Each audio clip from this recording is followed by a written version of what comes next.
अपने कंपनी वाला जो चैप्टर चल रहा है उसमें न्यून अभिधान अधि अभिधान के टॉपिक अपने लगभग जैसे हो गए थे।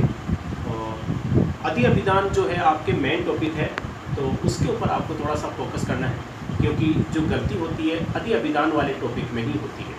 तो एक अधि अभिधान वाला जो टॉपिक है उसी पैटर्न का एक क्वेश्चन मैं आपको बता रहा हूँ।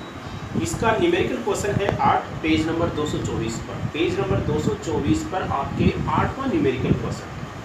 इसमें दे रखा है हिंदुस्तान लिमिटेड ने 10 रुपये वाले 50,000 समतांश 2 रुपये प्रति अंश प्रीमियम पर जनता को निर्गमित किए। देखो इसमें कंपनी ने अंश कितने जारी किए हैं? 50,000, 50,000 shares of rupees 10 each issued, निर्गमित किए। और इसमें दे रखा है राशि कैसे मांगी है। इसमें दे रखा है आवेदन और बंटन पर, यानी कि इसमें एप्लीकेशन और अलॉटमेंट का पैसा एक साथ ही मांगा है। एप्लीकेशन एंड अलॉटमेंट इसमें कंपनी ने कितना मांगा है? 5 रुपये। अच्छा, इसमें प्रीमियम भी शामिल है। अच्छा, प्रीमियम जो है कितना है? इसमें शुरू में दे रखा है कि 10 रुपये वाले अंश 2 रुपये प्रीमियम पर जारी किए हैं, तो इसमें आ गया आपके 2 रुपये प्रीमियम। प्रीमियम इंक्लूड है इसमें। 5 रुपये हमने मांगे एप्लीकेशन अलॉटमेंट, जो एक साथ पैसा मांगा है, इसमें 2 रुपये का प्रीमियम शामिल है। इसके बाद में आपके फर्स्ट कॉल पर कंपनी ने मांगे हैं 3 रुपये 50 पैसे, और सेकंड कॉल पर भी कंपनी ने मांगे हैं 3 रुपये 50 पैसे। ठीक है, इस प्रकार से कंपनी ने टोटल कितने मांगे हैं? 12 रुपये, क्योंकि 12 रुपये में आपके 2 रुपये प्रीमियम हो गया। लेकिन जनता ने जो आवेदन किया है, एप्लीकेशन आई है, वो कितने अंशों के लिए आई है? 85,000 अंशों के लिए। ठीक है,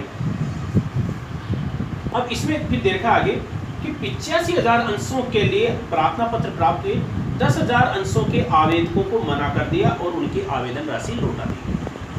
ठीक है, और शेष को यथानुपात आवंटित कर दिया। तो इसमें टेबल बनाने की जरूरत नहीं है, यानी कि इसमें से 85,000 अंशों का जो पैसा आया था, इसमें से 10,000 अंशों का पैसा तो हमने रिफंड कर दिया। तो 10,000 अंशों का पैसा रिफंड कर दिया, तो कंपनी ने कितने अंशों का पैसा रख लिया? 75,000 का, जबकि कंपनी को अंश कितने आवंटित करने थे? 50,000। तो 25,000 अंशों का ज़्यादा पैसा है वो कंपनी ने रख लिया, और वो पैसा है वो कंपनी है आगे काम में लेगी। क्योंकि इसमें दे रखा है कि आवेदन और बंटन पर प्राप्त, क्योंकि इसमें एप्लीकेशन और अलॉटमेंट का पैसा कंपनी ने एक साथ मांगा है, तो ये जो ज़्यादा पैसा आ जाएगा इसको कंपनी कैसे काम में लेगी? प्रथम और मांग राशि के समायोजन में किया गया, यानी कि इसमें केवल फर्स्ट कॉल में काम में ले रहे हैं, सेकंड कॉल में काम में नहीं ले रहे हैं। अगर पैसा बच जाता है तो भी हम काम में नहीं लेंगे, उसको रिफंड कर देंगे। तो अब देखो हम इसकी एंट्रीज है जो देखो इसमें सबसे पहले आवेदन राशि प्राप्त करने की। तो आवेदन राशि प्राप्त करने की एंट्री है वो करेंगे bank account BR to equity share application. तो देखो इसमें कंपनी के पास में कितने अंशों का पैसा है? 85,000 अंशों का। और application equity share application and allotment एक साथ ही लिखना पड़ेगा, क्योंकि एप्लीकेशन अलॉटमेंट का पैसा एक साथ ही है। तो bank account BR to equity share application and allotment ऐसे लिखना पड़ेगा। हमने कितने मांगे हैं? 5 रुपये। तो 85,000 अंशों पर 5 रुपये के हिसाब से राशि है वो आपके देखो कितनी होती है? 4,25,000 होते हैं। तो 4,25,000 रुपये से ये बैंक वाली एंट्री कर देंगे। तो सबसे पहले तो ये एंट्री कर देंगे आवेदन पर राशि प्राप्त करने की। उसके बाद में दूसरी एंट्री, ये पैसा हम क्या करते हैं? शेयर कैपिटल में ट्रांसफर करते हैं। शेयर कैपिटल में ट्रांसफर करने की entry, equity share application and allotment account BR to equity share capital.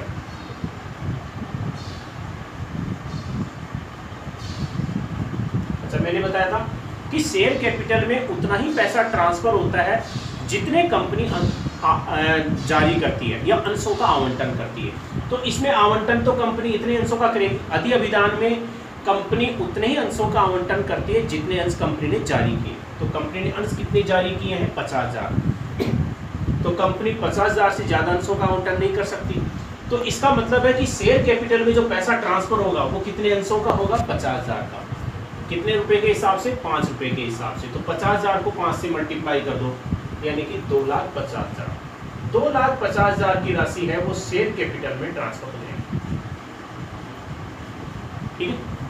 इसके बाद में कंपनी के पास में जो 85,000 अंशों का पैसा आया था उसमें से 10,000 अंशों का पैसा है वो कंपनी ने रिफंड कर दिया। कितने अंशों का पैसा रिफंड कर दिया?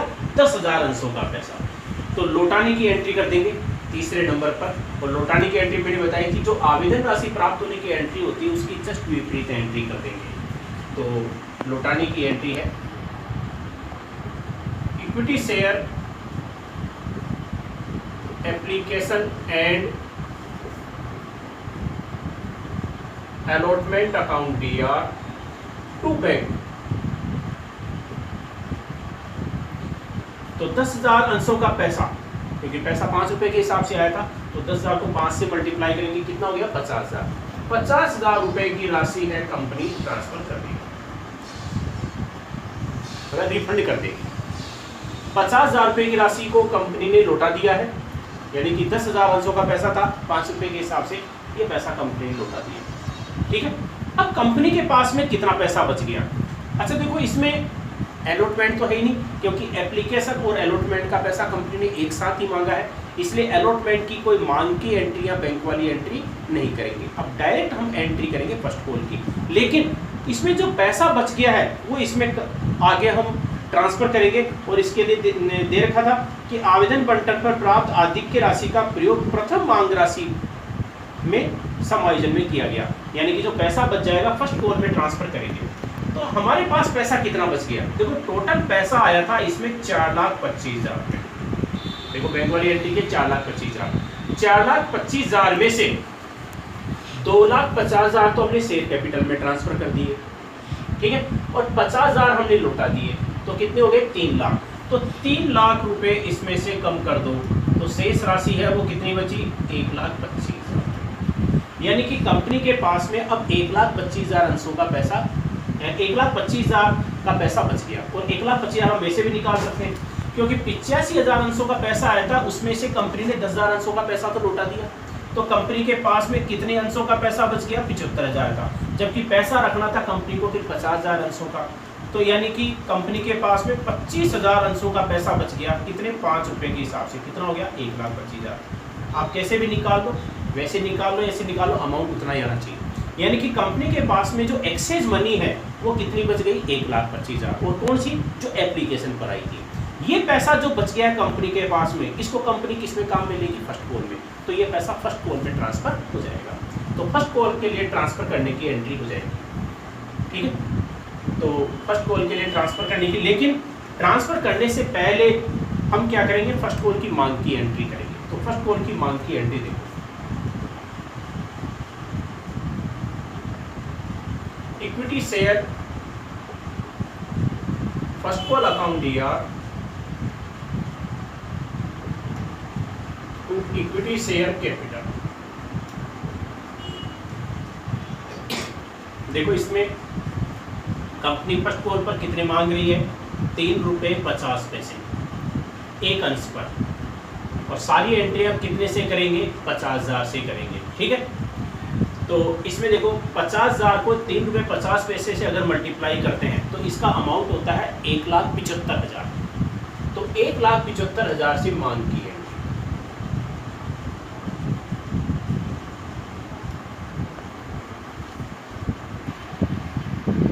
तो ये मैंने आपको फर्स्ट कॉल की मांग की एंट्री बता दी। फर्स्ट कॉल पर हमारा टोटल पैसा बढ़ता है 1,75,000 और हमारे पास पहले के बचे हुए कितने हैं?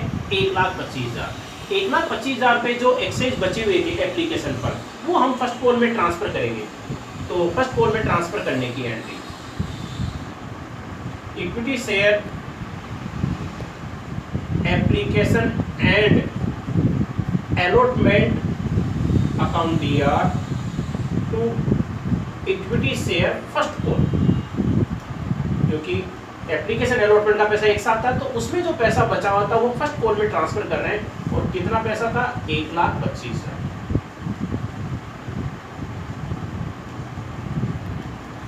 1,25,000 हम फर्स्ट कॉल में काम में लेंगे, तो अब हमारे को 1,75,000 नहीं मिलेंगे। 1,75,000 में से 25,000 रुपये कम कर दो तो आपकी राशि कितनी बची? आपकी 50,000। इसका मतलब है फर्स्ट कॉल पर हमारे को उनके 50,000 रुपये मिलेगा। लेकिन इसमें प्रश्न में देखो आपके आगे क्या दे रखा है, इसमें दे रखा है कि 150 अंशों पर प्रथम मांग की राशि प्राप्त नहीं हुई।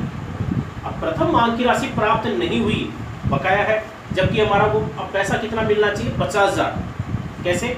1,75,000 रुपये जो मिलने वाला था उसमें से 1,25,000 तो हमने फर्स्ट कॉल के लिए पहले रख लिया था। जब फर्स्ट कॉल के लिए पहले रख लिया था तो इसको कम करने के बाद में अब हमारे को कितना पैसा मिलने वाला था? 50,000। कितने अंशों पर मिलने वाला था? 50,000 अंशों पर। तो 50,000 अंशों पर हमारे को पैसा मिलने वाला था 50,000। अब जिसने पैसा नहीं चुका है तो इसमें दे रखा था कि 150 अंशों पर फर्स्ट कॉल की राशि प्राप्त नहीं हुई है। तो देखो हम डायरेक्ट इसमें मल्टीप्लाई नहीं कर सकते। अब तक हमने जो क्वेश्चन किया था उसमें हम क्या करते थे कि जिसने पैसा नहीं चुका है उसको डायरेक्ट उसे मल्टीप्लाई कर दिया। जैसे फर्स्ट कॉल का पैसा है 3.5 रुपये, तो इसमें 150 को 3.5 रुपये से मल्टीप्लाई कर दिया। इस प्रकार से नहीं कर सकते। जहाँ पर अधि अभिदान होता है, ओवर सब्सक्रिप्शन होता है, ओवर सब्सक्रिप्शन में हम क्या करते हैं, क्योंकि इसमें एक्सचेंज मनी होती है वो हम राशि काम में ले लेते हैं, इसलिए तरीका बदल जाएगा। क्योंकि इसमें अतिरिक्त राशि है, एक्सचेंज मनी है, वो हम काम में ले रहे हैं। एक्सचेंज मनी काम में ले रहे हैं तो कैसे निकालेंगे? अब ऐसे निकालेंगे, क्योंकि 50,000 अंशों पर हमारा पैसा है, कितना मिलने वाला था? 50,000 रुपये। तो 150 अंशों पर कितना होगा? चूंकि के हिसाब से करेंगे, चूंकि 50,000 अंशों पर पैसा बनता है 50,000, इसलिए 150 पर कितना होगा? तो ये संख्या नीचे आ जाएगी आपके 50,000 बटे 50,000 इंटू 150। तो कितना आ जाएगा? आपके 150। इसका मतलब है कि फर्स्ट कॉल का हमारे को कितना पैसा नहीं मिला? 150 रुपये। और ये तरीका हमने इस्तेमाल क्यों किया?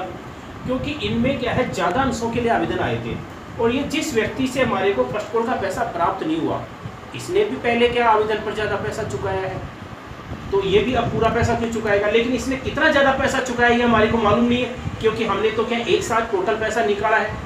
तो हम क्या करेंगे, उसी अनुपात में ये पैसा निकाल लेंगे जिस अनुपात में ये निकाला है। क्योंकि 50,000 अंशों पर अब 50,000 रुपये बढ़ता है फर्स्ट कॉल का पैसा। फर्स्ट कॉल का पैसा 50,000 अंशों पर 50,000 बढ़ता है, तो उसी अनुपात में 150 अंशों पर कितना बढ़ेगा? 150 रुपये। तो 150 रुपये की राशि प्राप्त नहीं हुई हमारे को, और मिलने वाला कितना था? 50,000। तो 50,000 में से 150 रुपये कम कर दो, तो 50,000 में से 150 कम कर देंगे तो कितना आ गया आपके? 49,850 रुपये। तो हम फर्स्ट कॉल की जो बैंक वाली एंट्री है वो कितने से कर देंगे? 49,850 रुपये से। बैंक अकाउंट ईयर to equity share first call कितने से हो जाएगा? 49,850 रुपये से ये एंट्री हो जाएगी।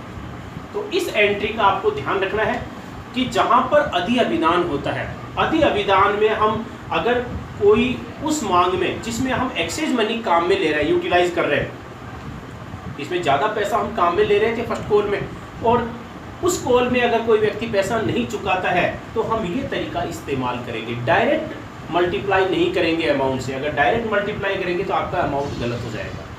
तो इसलिए हम क्या करेंगे, अगर इसमें एक्सचेंज मनी काम में नहीं ली जाती, जब तो हम क्या करते हैं, डायरेक्ट ही मल्टीप्लाई कर देते, 150 को 3.5 रुपये से मल्टीप्लाई कर देते, जो पैसा आता है वही उसका बकाया पैसा माना जाता है, यानी कि कॉल्स एरियर माना जाता है। लेकिन चूंकि इसमें एक्सचेंज मनी हम यूटिलाइज कर रहे हैं, अतिरिक्त राशि को हम काम में ले रहे हैं, इसलिए हमारे को ये तरीका इस्तेमाल करना पड़ेगा। इस पैटर्न के क्वेश्चन में इसी में गलती होती है, इस पर ध्यान नहीं दिया तो आपका क्या है, फर्स्ट कॉल की बैंक वाली एंट्री है वो आपकी गलत हो जाएगी।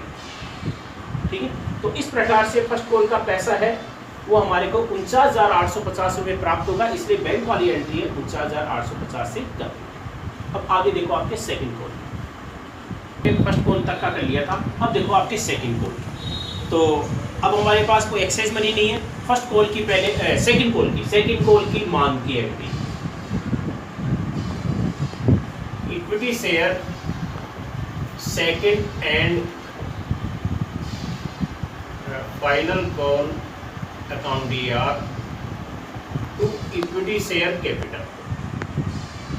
देखो सेकंड कॉल पर हमने कितने मांगे, वही 3.5 रुपए, और 50,000 अंशों पर 3.5 रुपए के हिसाब से कितना पैसा बढ़ता है, 1,75,000। तो मांग की एंट्री है वो 1,75,000 रुपए से कर लेंगे, यानी कि सेकंड कॉल का पैसा हमारा 1,75,000 रुपये बनता है। ठीक है, अब इसके बाद में बैंक वाली entry, bank account DR to equity share second and final call. अब देखो सेकंड कॉल का टोटल पैसा हमारा 1,75,000 बनता है, और प्रश्न में दे रखा है कि 400 अंशों पर द्वितीय और अंतिम मांग राशि प्राप्त नहीं हुई। अब देखो मैंने अभी पहले बताया था कि जहां पर एक्सचेंज मनी हम काम में नहीं लेते हैं वहां पर तो हम क्या करेंगे, डायरेक्ट ही मल्टीप्लाई करके पैसा निकाल लेंगे। इसमें हमारे पास पहले का कोई पैसा नहीं बचा था, यानी कि एप्लीकेशन पर ज़्यादा पैसा आया हो और हमने सेकंड कॉल के लिए ट्रांसफ़र किया हो, यानी कि सेकंड कॉल के लिए हमने कोई पैसा ट्रांसफ़र नहीं किया, यानी कि अतिरिक्त राशि इसमें काम में नहीं ले रहे। जब अतिरिक्त पैसा काम में नहीं ले रहे और अगर कोई व्यक्ति इस कॉल का पैसा नहीं चुकाता है तो वो पहले वाला तरीका इस्तेमाल करने की जरूरत नहीं है। इसमें हम क्या करेंगे, डायरेक्ट ही मल्टीप्लाई कर देंगे जितना पैसा, तो वो बकाया पैसा माना जाएगा। तो इसमें दे रखा है कि 400 अंशों पर द्वितीय की मांग राशि प्राप्त नहीं हुई और हमने सेकंड कॉल पर कितना मांगा था, 3.5 रुपये। तो 400 को 3.5 रुपये से मल्टीप्लाई कर देंगे। ठीक है, तो आपकी राशि है वो कितनी हो जाएगी, आपके 7,000। ठीक है, तो देखो सेकंड कॉल का पैसा कितने अंशों पर प्राप्त नहीं हुआ, 400 अंशों पर। 400 अंशों पर 3.5 रुपए के हिसाब से कितना पैसा बनता है, 1400 रुपये। और ये 1400 रुपये प्राप्त नहीं हुआ, ये प्राप्त नहीं हुआ, इसको हम क्या बोलेंगे, कॉल्स इन एरियर, यानी कि बकाया मांग राशि। बकाया मांग राशि के लिए मैंने बताया था कि वो पैसा जो कंपनी के द्वारा मांग लिया गया है लेकिन अंशधारियों के द्वारा भुगतान नहीं किया गया है, बकाया मांग राशि कहलाती है। तो हमारे को सेकंड कॉल का जो पैसा है वो कितना मिलने वाला था, 1,75,000 रुपये। टोटल पैसा 1,75,000 रुपये बनता था और उसमें हमारे को 400 अंशों पर ये 1400 रुपये की राशि प्राप्त नहीं हुई। तो 1400 रुपये हम क्या कर देंगे, इसमें से कम कर देंगे 1,75,000 में से 1,73,600, यानी कि एक्चुअल में हमारे को सेकंड कॉल का जो पैसा है 1,73,600 रुपये प्राप्त हुआ है। तो 1,73,600 रुपये से एंट्री कर देंगे। ठीक है, तो ये आपके 8वां न्यूमेरिकल क्वेश्चन है, ये आपके कंप्लीट हो गया। इसमें एक आगे न्यूमेरिकल क्वेश्चन है 12वां। तो 12वां न्यूमेरिकल क्वेश्चन मैं आपको थोड़ा सा बता देता हूँ, ये क्वेश्चन आप सोल्व कर लेना। ठीक है, लगभग इसी पैटर्न का है, मिलता जुलता सा है, कोई फर्क नहीं है। इसमें क्या है, कंपनी ने अंश जारी किए हैं 25,000। ठीक है, कंपनी ने अंश निर्गमित किए हैं 25,000 और एक अंश का मूल्य है 100 रुपये। लेकिन इसमें दे रखा है कंपनी ने जो पैसा मांगा है एप्लीकेशन पर 30, अलॉटमेंट पर 50, यानी कि इसमें 10 रुपये का प्रीमियम और मांगा गया है। इसमें कंपनी ने 100 रुपये का अंश वो कितने में जारी किया, 110 में, और प्रीमियम कंपनी ने कब मांगा है, अलॉटमेंट पर, और फर्स्ट कॉल पर कंपनी ने 30 रुपये मांगा है। ठीक है, इसमें 60,000 अंशों के लिए आवेदन प्राप्त हुए हैं। एप्लीकेशन है वो कितने अंशों के लिए आई है, 60,000 के लिए। 10,000 अंशों के प्रार्थियों को कोई बंटन नहीं किया और उनकी राशि लौटा दी गई, सेम उसी प्रकार से है। तो इसमें हम एंट्री करेंगे तो सबसे पहले जो बैंक वाली एंट्री है वो तो कितने से कर देंगे, 60,000 अंशों से कर देंगे बैंक वाली एंट्री। ठीक है, शेयर कैपिटल में पैसा ट्रांसफर करेंगे वो कि 25,000 अंशों का करेंगे।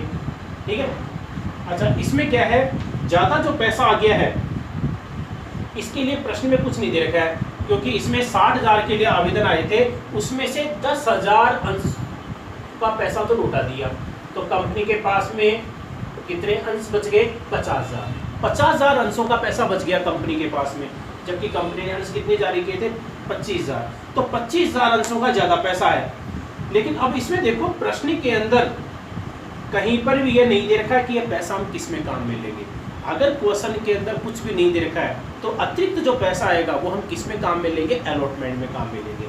तो इसमें 25,000 अंशों का पैसा एप्लीकेशन पर हमने कितने मांगे 30 रुपये, तो 30 रुपये के हिसाब से कितना हो गया 7,50,000 रुपये। ये 7,50,000 रुपये का जो ज़्यादा पैसा है आवेदन पर, ये पैसा हम किस में काम में लेंगे, अलॉटमेंट में काम में लेंगे। ठीक है, तो अलॉटमेंट में काम में लेंगे, तो अलॉटमेंट का जितना पैसा बढ़ता है उसमें से ये पैसा कम हो जाएगा और बाकी राशि से बैंक वाली एंट्री करेंगे।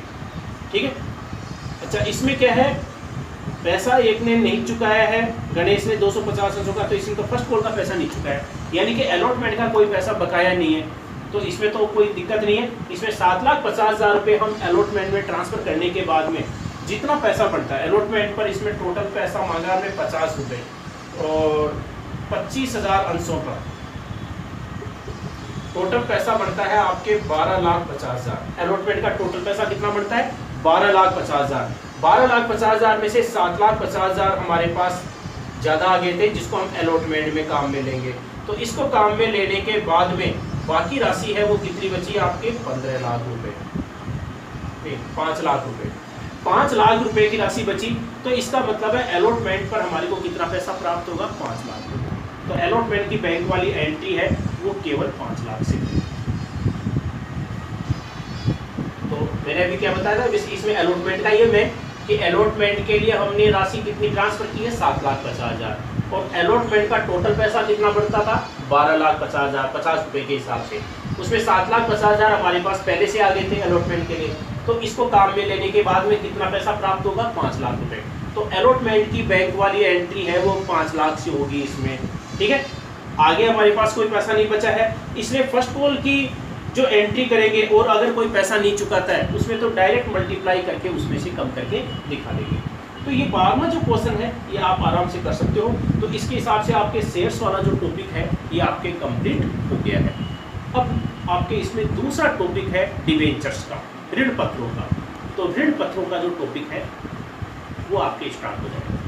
तो इसके शेयर्स के जो टॉपिक है वो आप इसको कंप्लीट कर लेना, जो भी क्वेश्चन है इनको एक बार फिर से आप रिपीट कर लेना।